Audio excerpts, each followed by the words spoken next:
Après les témoignages, exposés et interventions, il me revient de tirer quelques enseignements de la journée, mais surtout des enseignements, des expériences qui ont été conduites afin que la Fondation de France puisse mieux soutenir les projets qui paraissent indispensables. Ces projets se doivent d'être au plus près des besoins des habitants et des besoins du territoire où les personnes vivent. Au préalable, je voudrais rappeler quelques éléments. Tout d'abord, l'écohabitat n'est pas qu'une affaire de mode. La prise en compte de cette question doit contribuer à donner aux habitants de la planète, mais aussi à nos concitoyens plus proches, des conditions de vie meilleures ou moins en risque de se dégrader. Elle favorise la vie ensemble, contribue à la solidarité entre les personnes, même si elles ont des situations sociales très différentes. Il ne s'agit pas non plus d'une réponse à la mode. En effet, l'évolution des conditions de vie seront fortement influencées par le réchauffement climatique. Cela va entraîner des modifications majeures dans nos modes de vie. Les spécialistes du réchauffement climatique donnent des analyses préoccupantes sur les conséquences en termes de migration. Il n'y aura pas que les conflits, il y aura aussi des éléments de ce type, de disparition de terres arables, de la gestion des ressources en eau et enfin les conséquences sur les conditions d'habitat. Pour cela, agir pour développer un habitat économe et sain pour tous, et en particulier pour les personnes vulnérables, est un enjeu essentiel. Les expériences soutenues par la Fondation, qui, comme vous avez pu le voir, concernent des lieux très différents, des actions très diverses, ont mis en exergue un certain nombre de conditions de réussite, mais également ont pointé les difficultés rencontrées et les avancées encore à réaliser. Au terme de 5 années, la Fondation est en mesure d'énoncer 5 conditions indispensables à la réussite de telles actions. Il revient de prendre celles-ci en compte pour permettre à nos sociétés d'évoluer positivement sur la question de l'habitat, en particulier pour les personnes les plus vulnérables.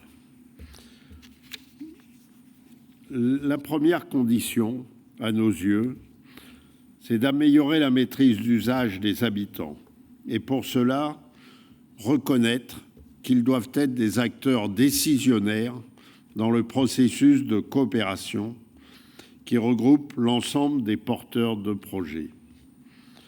Cette coopération est indispensable à la réussite des projets, mais il ne faudrait pas que la coopération fasse perdre la place des habitants qui doit être centrale. Et notamment, il est nécessaire de mieux prendre en compte les usages des futurs habitants pour construire un projet.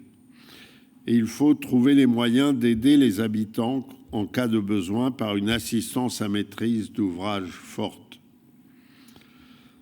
L'association Cohérence a montré la nécessité d'actions de ce type. La deuxième condition, c'est de renforcer la qualité de vie pour améliorer la santé. Et pour cela, il convient d'utiliser des matériaux et d'installer les équipements préservant la santé des habitants, notamment pour les personnes vulnérables. Et notamment, mieux croiser innovation technique, évolution sociale. On l'a évoqué dans la matinée, l'articulation technique sociale est un fondement à creuser qu'il faut absolument mettre en œuvre. Il faut favoriser dans les projets collectifs le développement des liens sociaux entre habitants. La troisième condition, penser global, agir local. Et pour cela, adapter, avec le concours de chaque ménage, les solutions techniques en optimisant les ressources locales. Notamment favoriser les filières courtes, tant des produits que des acteurs les mettant en œuvre. Et réutiliser les matériaux locaux adaptés aux bâtis vernaculaires existants. L'expérience du parc naturel régional du Cotentin a montré parfaitement ces questions. La quatrième condition, c'est de prendre en compte une économie adaptée aux personnes vulnérables.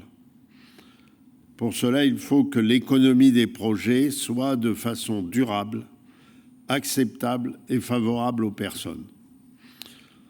Notamment, il faut trouver des dispositifs nationaux simples de préfinancement de travaux et d'aide pour les propriétaires occupants. Il faut assurer un financement de travaux aidés, sécurisé dans le temps, et s'assurer que les charges liées à la consommation d'énergie sont ou seront effectivement réduites. On a évoqué tout à l'heure la question de la température.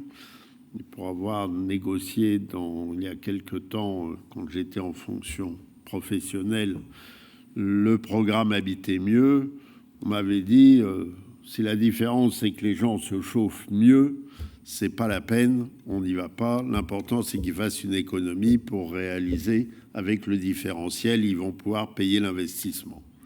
Donc on est dans deux regards sur ces questions-là. Le pacte, l'expérience conduite par le pacte de l'Aveyron a illustré aussi ces questions. La cinquième condition, c'est à nouveau projet, nouvelles compétences. Et il faut faire valider les compétences acquises ou révélées au cours des projets d'écohabitat. On s'aperçoit à l'expérience que beaucoup de personnes soit développent des compétences, soit ont des compétences qui se révèlent.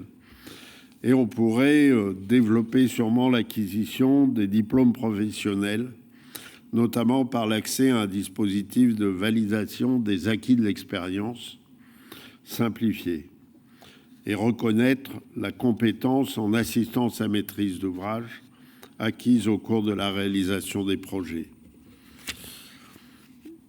En guise de conclusion et de perspective, la Fondation, au travers des comités impliqués dans l'expérimentation, va poursuivre l'évaluation des réalisations soutenues depuis près de 5 ans et en faire un bilan d'ici 12 à 18 mois. Il nous est apparu important de regarder après l'intervention de la Fondation depuis plusieurs années, qu'est-ce que ça donne? Est-ce qu'il y a des effets qui continuent à exister? Même si le soutien à ces projets s'arrête dans ces annuités, au travers du comité Habitat et de son appel à projets, la Fondation va examiner le soutien qu'elle pourra apporter à de nouveaux projets sur ces thèmes, dans la mesure où ils s'inscrivent à la fois dans les orientations générales de la Fondation, telles que l'a rappelé le président Lagayette, et aussi qu'ils soient en cohérence avec les conditions qu'on vient d'exprimer. Ce soutien de la Fondation se fera en lien avec les autres comités concernés, notamment le comité environnement. Le comité Habitat est sollicité à travers son appel à projet annuel, très souvent et fortement, et c'est bien ainsi, par de nombreuses équipes projets qui recherchent soutien et reconnaissance. Le comité Habitat, il sera très attentif, mais il a, au travers de son appel au projet, un élément plus large que simplement la question de l'écohabitat. C'est pas qu'elle est simple, mais elle doit s'inscrire aujourd'hui dans le dispositif de la Fondation. Il doit donc faire appel, comité, à des choix. Il fera appel à des choix. Il les fera de façon militante, professionnelle et amicale. Un des enjeux de la Fondation, c'est d'être avec les acteurs et pas en sélectionneur d'acteurs, mais plutôt en d'émanation d'acteurs.